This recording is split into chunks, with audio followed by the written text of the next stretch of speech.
श्री अकाल दोस्तों, मेरे चैनल स्टडी फॉर जीके च तुहाडा स्वागत है। ਅੱਜ ਗੱਲ ਕਰਾਂਗੇ ਪੰਜਾਬ ਪੁਲਿਸ ਅਤੇ ਜੇਲ੍ਹ ਵਾਰਡਨ ਦੀ ਸੀਰੀਜ਼ ਦੇ ਸੈਟ 6 ਦੀ। ਇਸ ਤੋਂ ਪਹਿਲਾਂ ਅਪਲੋਡ ਕੀਤੀਆਂ ਹੋਈਆਂ ਵੀਡੀਓਜ਼ ਨੂੰ ਦੇਖ ਲੈਣਾ ਔਰ ਅਗਰ ਮੇਰੇ ਚੈਨਲ ਸਟਡੀ ਫॉर जीके ਨੂੰ ਸਬਸਕ੍ਰਾਈਬ ਨਹੀਂ ਕੀਤਾ ਤਾਂ ਪਲੀਜ਼ ਕਰ ਲਓ, ਬੈਲ ਆਈਕਨ ਨੂੰ ਪ੍ਰੈਸ ਕਰ ਲਓ ਤਾਂ ਜੋ ਅਪਡੇਟ ਸਮੇਂ ਸਿਰ ਮਿਲ ਸਕੇ। ਤਾਂ ਸ਼ੁਰੂ ਕਰਦੇ ਹਾਂ। ਕਿਸ ਅੰਗਰੇਜ਼ ਗਵਰਨਰ ਜਨਰਲ ਨੇ ਭਾਰਤੀ ਸਮਾਰਕਾਂ ਦੇ ਸੰਰਖਣ ਵਿੱਚ ਰੁਚੀ ਦਿਖਾਈ?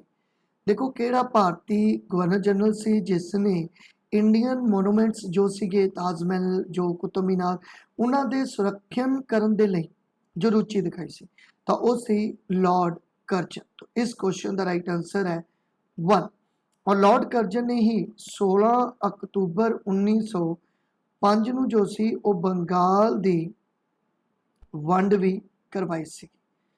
तो इन्नी टेल इस क्वेश्चन की याद रखनी है। अगर तुहानू लॉर्ड रिपन बारे पूछ लें तो तुसी याद रख सकते हो कि लॉर्ड रिपन के समय जो सीगा वो फैक्ट्री एक्ट आया और ये पहला फैक्ट्री एक्ट सीगा जो आया 1881 दे विच और ये विच जो चाइल्ड लेबर है वो प्रोहिबिट की गई, ये याद रखना तुसी। और लॉर्ड रिपन नू ही father of local self government भी बोलते हैं, लोकल सैल्फ गवर्नमेंट भी बोलते हैं क्योंकि इसके समय ही लोकल सैल्फ गवर्नमेंट का एक्ट आया सी। उस तो बाद अगर तुहानू पूछ लें कि अल्बर्ट बिल किहदे समय आया तो अल्बर्ट बिल भी लॉर्ड रिपन के समय आया सी और इसे अल्बर्ट बिल नू चिट्टा विद्रोह भी बोलते हैं। पूछ लें चिट्टा विद्रोह किहदे समय होया तो चिट्टा विद्रोह भी लॉर्ड रिपन के समय होया। लॉर्ड क्लाइव की गल करिए तो एक गवर्नर ऑफ बंगाल है पहले और ये 2 बार गवर्नर बनया बंगाल का। कदों कदों बनया तो एक तो 1757 तो लैके 60 जो प्लासी की लड़ाई होंगी है और 60 च वापस चले जाते और उस तो बाद 1764-65 के विच जे ये वापस आते हैं क्योंकि ये बक्सर की लड़ाई से और बक्सर की लड़ाई जो सी वो हैक्टर मुनरो ने लड़ी और लड़ाई तो बाद लॉर्ड क्लाइव फिर वापस आ गया सी। डलहौजी की गल करिए तो डलहौजी का टाइम पीरियड 48 तो 56 मन्निया जाता है और लॉर्ड डलहौजी ने ही लैके आंदी सी लैप्स की नीति और लॉर्ड डलहौजी के समय ही जो विडो रीमैरिज एक्ट है वो पास होया। और एक होर इंपॉर्टेंट चीज़ जो डलहौजी लैवल ते पुछदे ने वो ये कि वुड डिस्पैच आया। पुछते हैं कि यदा टॉपिक की सीगा मतलब वुड डिस्पैच का विशा की होंदा है तो ये भी तुसी याद रखना है एजुकेशन होंदा है। तो इन्नी इस क्वेश्चन की याद रखनी है। पहले कार्नेटिक युद्ध का अंत होया। देखो पहले कार्नेटिक युद्ध का किस ट्रीटी द्वारा एंड होया सी तो पहला तो यही याद रखो कि जो लड़ाई हुई 1746 तो लैके 48 तक ये लड़ाई चलती है और 48 के विच ही जो सी एक सलाह चैपले की संधि हुई और इसे संधि द्वारा कार्नेटिक युद्ध जिहड़ा सी वो खत्म होया। तो अगर पूछ लें कि ये संधि कदों हुई तो 1748 दे विच ये जो है वो संधि हुंदी। अंजुमने महबाने वतन नामक संस्था किसने शुरू की थी? तो अंजुमने महबाने जो वतन संस्था है ये शुरू की थी अजीत सिंह ने। तो इस क्वेश्चन का राइट आंसर बनेगा 2। न्यायिक पुनर्गठन न्यायपालिका की वो शक्ति है जिस नाल वो असंविधानिक घोषित करता है। मतलब जो जुडिशरी रिव्यू किया जाता है, जुडिशरी रिव्यू एक ऐसी पावर है जिस दे द्वारा जो न्यायपालिका है वो किस नू असंविधानिक घोषित कर सकती है। तो याद रखियो विधायकों के किसी भी बिल नू अधिनियम नू या कार्यपालिका के किसी भी आदेश नू न्यायपालिका असंविधानिक घोषित कर सकती है। मतलब कोई बिल ठीक है जो संविधान के अगेंस्ट जा रहा है तो उसनू भी जिहड़ा हैगा वो न्यायपालिका खारिज कर सकती है। तो इस क्वेश्चन का जो राइट आंसर है ये है 4। और अगर पूछ लें तुहानू कि जी जुडिशरी रिव्यू असी किस देश तो बोरो किया तो ये भी तुसी याद रखियो कि असी ये बोरो किया है USA तो। ਬ੍ਰਿਟਿਸ਼ ਸੈਨਾ ਵਿੱਚ ਕੰਮ ਕਰਦੇ ਭਾਰਤੀ ਸੈਨਿਕਾਂ ਨੇ ਸਭ ਤੋਂ ਪਹਿਲਾ ਵਿਦਰੋਹ ਕਿਸ ਸਥਾਨ ਤੇ ਕੀਤਾ ਸੀ? ਦੇਖੋ ਨਾਰਮਲੀ तो जो ਅੰਦੋਲਨ ਦੀ ਗੱਲ ਕਰੀਏ, ਵਿਦਰੋਹ ਦੀ ਗੱਲ ਕਰੀਏ, तो ਇਹ ਆਪਾਂ ਸੁਣਦੇ ਹਾਂ 1857 ਦਾ ਵਿਦਰੋਹ ਜੋ ਮੰਗਲ ਪਾਂਡੇ ਨੇ ਸ਼ੁਰੂ ਕੀਤਾ ਸੀਗਾ। ਮੇਰਠ ਦੇ ਬੈਰਕਪੁਰ ਤੋਂ ਇਹ ਸ਼ੁਰੂ ਹੋਇਆ ਔਰ ਪੂਰੇ ਦੇਸ਼ ਦੇ ਵਿੱਚ ਚੱਲਿਆ ਔਰ ਇਹ ਵੀ ਇੱਕ ਸੈਨਿਕ ਵਿਦਰੋਹ ਸੀ ਔਰ ਇਹ ਵਿਦਰੋਹ ਵੀ ਮੋਸਟਲੀ ਡਰੈਸ ਕੋਡ ਨੂੰ ਲੈ ਕੇ ਅਤੇ ਜੋ ਡਰੈਸ ਵਗੈਰਾ ਸੀ, ਕੱਪੜੇ ਵਗੈਰਾ ਸੀ, ਉਹਨਾਂ ਨੂੰ ਲੈ ਕੇ, ਜਿਵੇਂ ਸਿੱਖਾਂ ਨੂੰ ਪਗੜੀ ਨਹੀਂ ਬੰਨਣ ਦੇਣੀ, ਮੁਸਲਮਾਨਾਂ ਨੂੰ ਦਾੜੀ ਨਹੀਂ ਰੱਖਣ ਦੇਣੀ, ਤਾਂ ਉਸ ਪੁਆਇੰਟ ਤੇ ਵੀ ਇਹ ਵਿਦਰੋਹ ਹੋਇਆ ਔਰ ਜੋ ਇਹਦਾ ਤਤਕਾਲੀ ਕਾਰਨ ਸੀ ਉਹ ਸੀ ਚਰਬੀ ਵਾਲੇ ਕਾਰਤੂਸ, ਇਹ ਪਤਾ ਤੁਹਾਨੂੰ। ਲੇਕਿਨ ਇਸ ਤੋਂ ਵੀ ਪਹਿਲਾਂ ਇੱਕ 1806 ਦੇ ਵਿੱਚ ਇੱਕ ਵਿਦਰੋਹ ਹੋਇਆ ਸੀ ਔਰ ਇਹ ਵਿਦਰੋਹ ਹੋਇਆ ਸੀ ਤਾਮਿਲ ਨਾਡੂ ਦੇ ਏਰੀਏ ਵਿਲੌਰ ਦੇ ਵਿੱਚ ਔਰ ਤਾਮਿਲਨਾਡੂ ਦੇ ਏਰੀਏ ਵਿਲੌਰ ਦੇ ਵਿੱਚ ਇਹ ਵਿਦਰੋਹ ਵੀ ਜੋ ਸੀ ਉਹ ਸੈਨਿਕ ਵਿਦਰੋਹ ਸੀ ਅਤੇ ਇਹ ਵਿਦਰੋਹ ਵੀ ਡਰੈਸ ਕੋਡ ਨੂੰ ਲੈ ਕੇ ਹੀ ਹੋਇਆ ਸੀ। तो इस करके अगर पूछा जाए ब्रिटिश सैना में काम करते भारतीय सैनिकों ने सब तो पहला जो विद्रोह किया और ऑप्शन दे विच तुहाडे कोले विलौर है तो विलौर टिक करियो क्योंकि ये सब तो पहला विद्रोह सी 1857 तो भी पहला दा विद्रोह जिहड़ा सीगा वो ये सी। तो इस क्वेश्चन का राइट आंसर 1। और अगर पूछ लें कि उस समय जो गवर्नर जनरल सी वो कौन सी तो वो सीगा जॉर्ज बरलो। तो जॉर्ज बरलो के समय यह विरोध होया सी। डंडा फौज का गठन कित्थे किया गया? देखो डंडा फौज का गठन किया गया सी पंजाब दे विच। तो इस क्वेश्चन का राइट आंसर है पेन। राज तिरंगनी किस दी रचना है? देखो राज तिरंगनी एक्चुअल दे विच हिस्टरी है कश्मीर दी और ये बुक लिखी गई है कलहन वालों और बहुत सारिया थावां ते ये लिखा है कि जो कलहन है ये फर्स्ट हिस्टोरियन है इंडिया का। बहुत सारिया थावां ते कवर है। तुसीं ये याद रखना है कि राज तिरंगनी जो बुक लिखी गई है कलहन ने लिखी है, जदों कि विष्णु शर्मा की बुक जो इंपॉर्टेंट है वो है पंचतंत्र, जिसदियां कहानियां तुसीं अक्सर ही छोटे हुंदे सुनी है। और बानभट्ट जो कि हर्षवर्धन के दरबार का कवि है, इन्हें दो बुक्स लिखियां सीगियां, एक तां सी हर्ष चरिता और एक लिखी सी इसने कदम्बनी।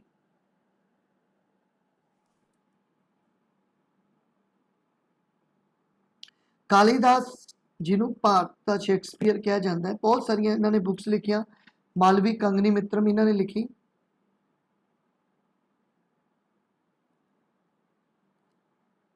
मेघदूत लिखी, शकुंतला लिखी। तो बहुत सारिया बुक्स इन्हों दियां तुहानूं पता है बुक। तो इन्नी डिटेल इस क्वेश्चन की याद रखनी है। आगरा शहर किस नदी के किनारे स्थित है? देखो आगरा हो गया, दिल्ली हो गया, ये शहर है जमुना नदी के किनारे और जमुना गंगा की ट्रिब्यूटरी, ये भी तुसी याद रखना है।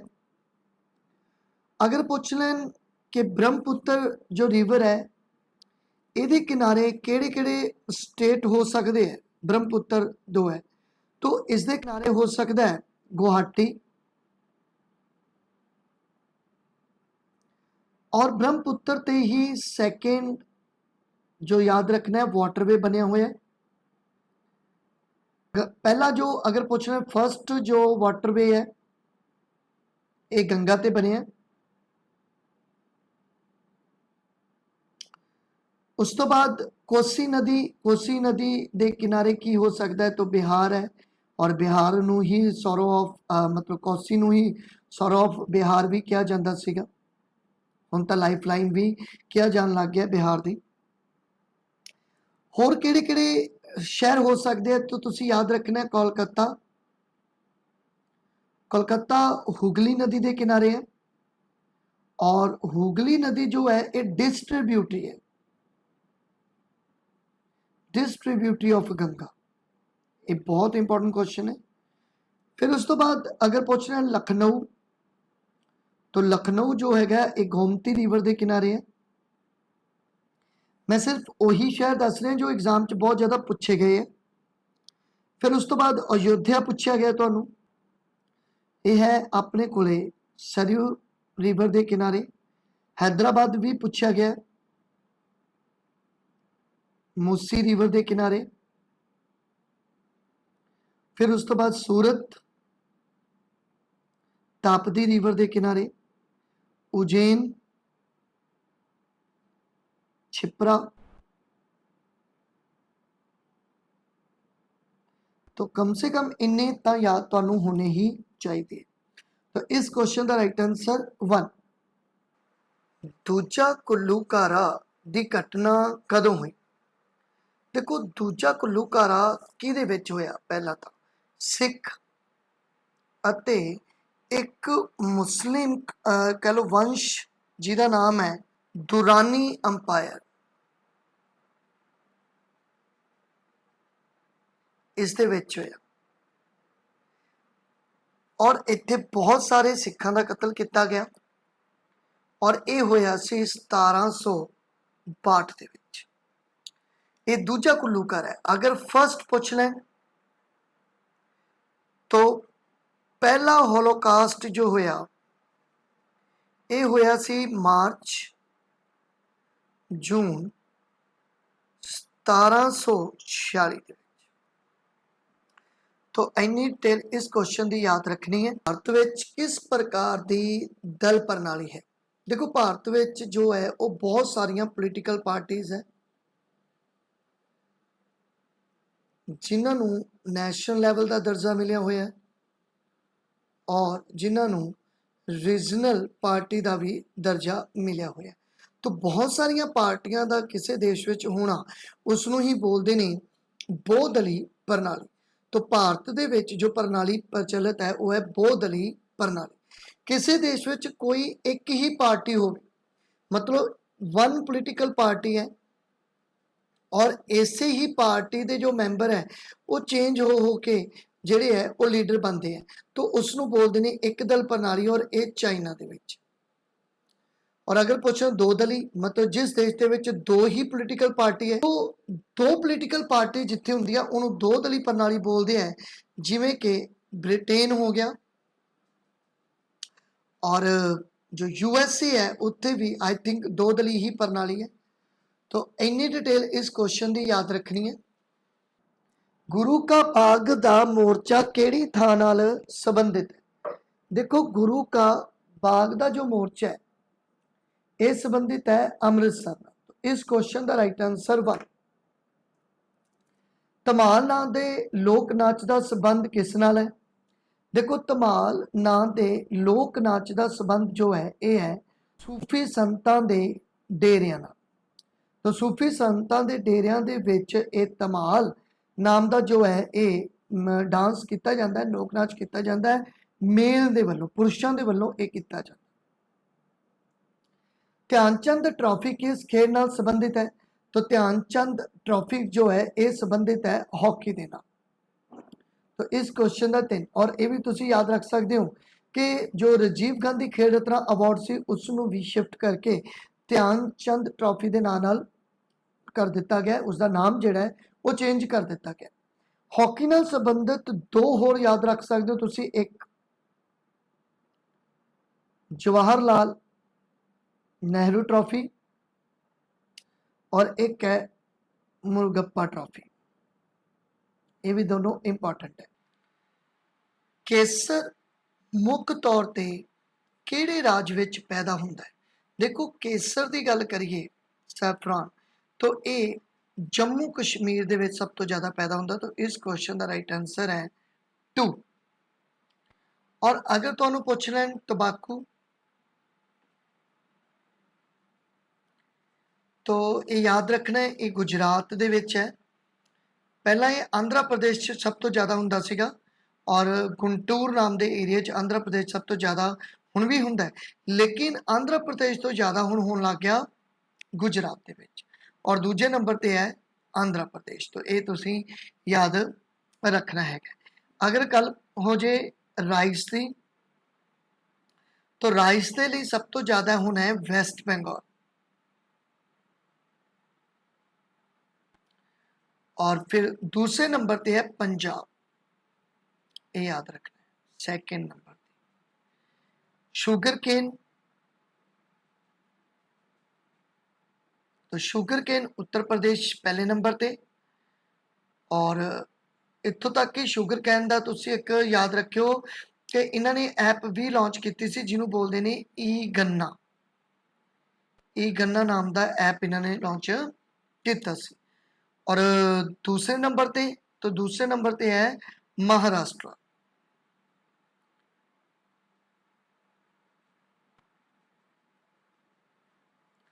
सरों मस्टर्ड जिन्हों बोलते हो तुसी,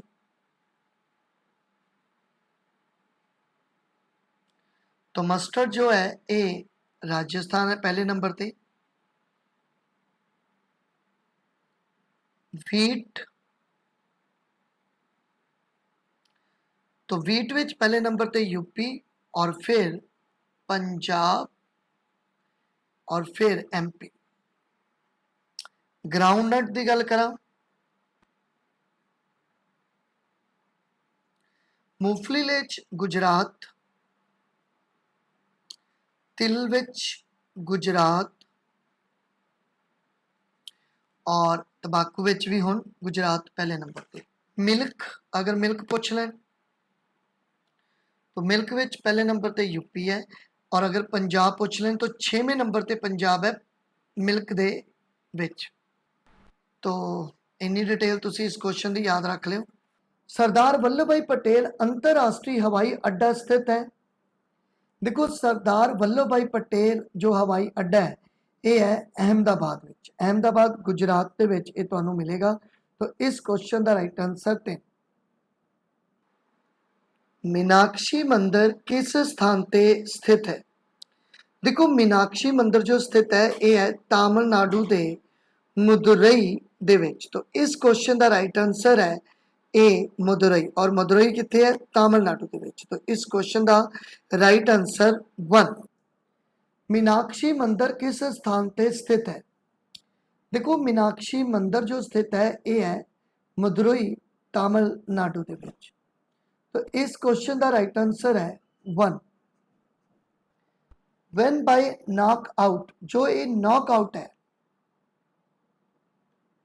मतलब विन बाय नॉक आउट जो है ये शब्दावली किस खेड दी है? तो ये खेड दी है मुक्केबाजी। तो इस क्वेश्चन का राइट आंसर है 1। बिस्मिल्ला खान का कला क्षेत्र केड़ा सी? देखो बिस्मिल्ला खान की गल करिए तो यदा कला क्षेत्र है शहनाई। इस क्वेश्चन का राइट आंसर 4। जप साहब केड़े गुरु साहब की रचना है? तो देखो जो जप साहब है ये है गुरु गोबिंद सिंह जी की रचना। और अगर पूछना तुहानू जपजी साहब, तो ये है गुरु नानक देव जी।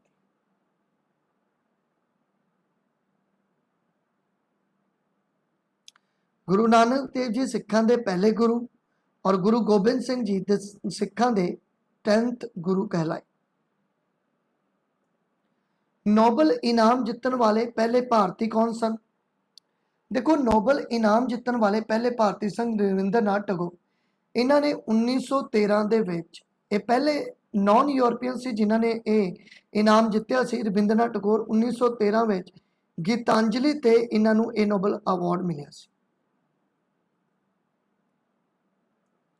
इराक की राजधानी केड़ी है? तो देखो इराक की जो राजधानी है वो है बगदाद, और अगर ईरान की पूछ लें तो वह है तेहरान।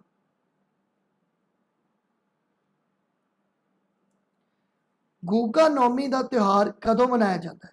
देखो गुगा नौमी का त्यौहार मनाया जाता है अगस्त के महीने दे, और ये त्यौहार जो पंजाबी जो मंथ है वो है भादो। भादो के महीने विच यह त्यौहार मनाया जाता है। आगा खां कप किस खेल नाल संबंधित है? देखो आगा खां कप भी हाकी नाल ही संबंधित है। तो पहला भी आप पढ़ के आए हैं, मुरगप्पा पढ़ के आए हैं, फिर जवाहरलाल नेहरू पढ़ के आए हैं। ध्यानचंद ट्रॉफी और आगा खां कप की गल करिए तो यह भी हाकी नाल संबंधित है। एशियन विकास बैंक का हैडकुआटर कित्थे है? तो देखो एशियन विकास बैंक का जो हैडकुआटर है यह है मनीला दे विच। तो इस क्वेश्चन का राइट आंसर 2। और ये कित्थे है? तो ये भी तुसी याद रखना है फिलीपींस दे विच है। पहला दादा साहब फाल्के पुरस्कार किसनू मिलिया सी? देखो पहला दादा साहब फाल्के पुरस्कार मिलिया सी देविका राणी। तो इस क्वेश्चन का राइट आंसर 1। महात्मा गांधी दक्षिणी अफ्रीका तो कदों वापस आए? देखो महात्मा गांधी दक्षिणी अफ्रीका तो वापस आए सी 9 जनवरी 1915 नूं। और इसलिए NRA डे भी मनाया जाता है 9 जनवरी का दिन। और तुसी याद रखना है कि इन्हां दे जो पॉलिटिकल गुरु सी वो कौन सी? तो इन्हां दे जो पॉलिटिकल गुरु सी उन्हां दा नाम सी गोपाल कृष्ण गोखले। और इन्हां दा अगर पूछ लें पहला सत्याग्रह साउथ अफ्रीका च होया। लेकिन अगर पूछ लें इंडिया दे विच इन्हां दा पहला विद्रोह तो या अंदोलन सत्याग्रह वो होया सी चंपारण का 1917। फिर इन्होंने खेड़ा अंदोलन किया 1918। फिर इन्होंने एक अहमदाबाद का अंदोलन सी ये भी 1918 किया। तो इन्नी टेल इस क्वेश्चन की याद रख लो। टैलीविजन की खोज किसने की? देखो टैलीविजन की खोज की सी JL बेयर्ड ने। तो इस क्वेश्चन का राइट आंसर है 1।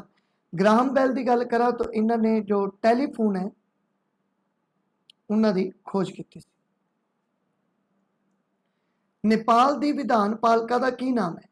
तो देखो नेपाल की जो विधान पालिका है उसका नाम है नैशनल पंचायत। ये काफ़ी इंपॉर्टेंट क्वेश्चन सी और होया भी करता सी। अजकल ये बहुत घट पूछा गया पर एक टाइम से जो इस तरह के क्वेश्चन काफ़ी आते थे। तो आप देख के चलते हैं कि नेपाल की जो विधान पालिका है वो तो सी नैशनल पंचायत। कुछ होर जो एग्जाम च बहुत पहला पूछे गए हैं। अगर अफगानिस्तान की तुहानू पूछ लें पार्लीमेंट का नाम तो वह है शोरा। अगर तुहानू पूछ लें आस्ट्रेलिया की तो वह है फैडरल पार्लीमेंट। फिर पूछ लें तुहानू अजरबाईजान की तो यह है महली मजलिस। उस तो बाद बांग्लादेश जैतिया। फिर उस तो बाद भूटान दी सोगडू।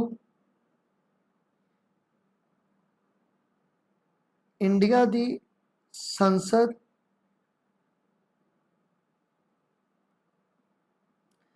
फिर उस तो बाद मंगोलिया